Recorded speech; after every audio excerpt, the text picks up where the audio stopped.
Hello everybody and welcome back to my channel full of content and back to this series, Cool Fun Facts. Today I will tell you about the Vikings and also the German Luftwaffe. Let's get straight into it. Did you know that the Vikings discovered North America before 500 years before the English did? Wow. The Vikings under Leif Erikson had discovered the Newfoundland and settled there. However, Christopher Columbus was credited for discovering America. This was wrong. Leif Erikson did that. Now, the reason I chose to talk about two topics today is because that one was very short, because that's the end of that one. Now, we're talking about the Luftwaffe.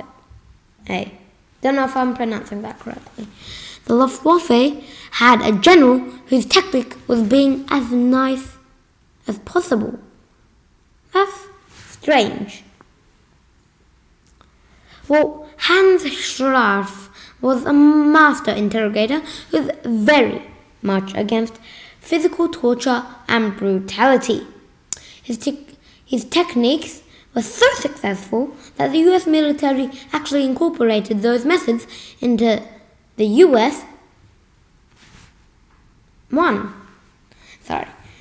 Scharf's best tactics for squeezing information out of prisoners included nature walks without guards present, baking them homemade food, cracking jokes, and afternoon tea with German fighter aces. He even took trips to visit fellow prisoner of wars or pals and swimming pool parties, and on rare occasions, even test flights of German fighter aircraft.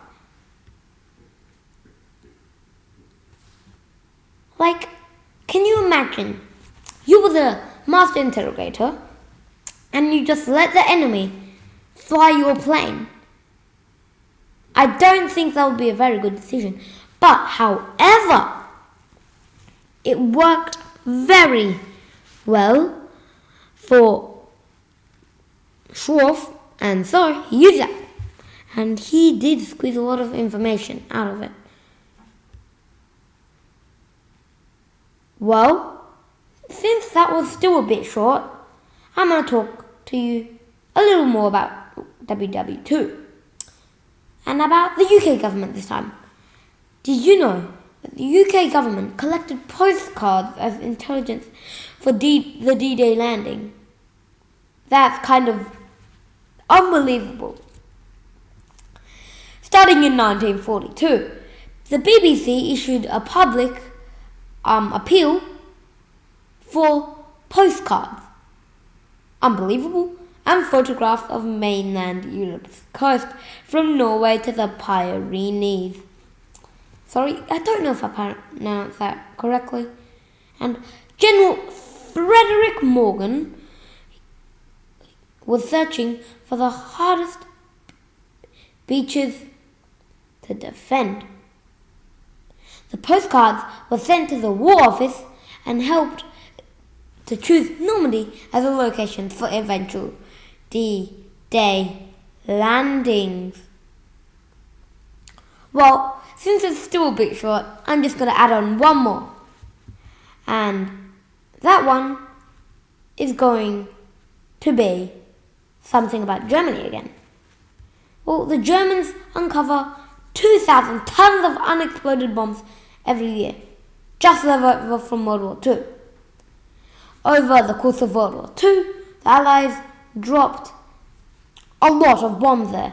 Specifically, 2.7 million tons of bombs over Nazi-occupied Europe. And half of that landed in Germany. So about 1.5 million tons of bombs landed in Germany. Before any construction work can begin in Germany, the ground must undergo extensive surveys to look for unexploded bombs. Sometimes bombs are discovered naturally. One example was from 2011. 450,000 people were evacuated from their homes when a drought revealed a 4,000-pound blockbuster bomb lying on the bed of the River Rhine in the middle of the Koblenz. That is mind-blowing. Well, since I've added on so much already, that is unfortunately the end of this video. Thank you for watching. Please like and subscribe, and if you want to watch more, check out my other videos and also my channel here. Bye!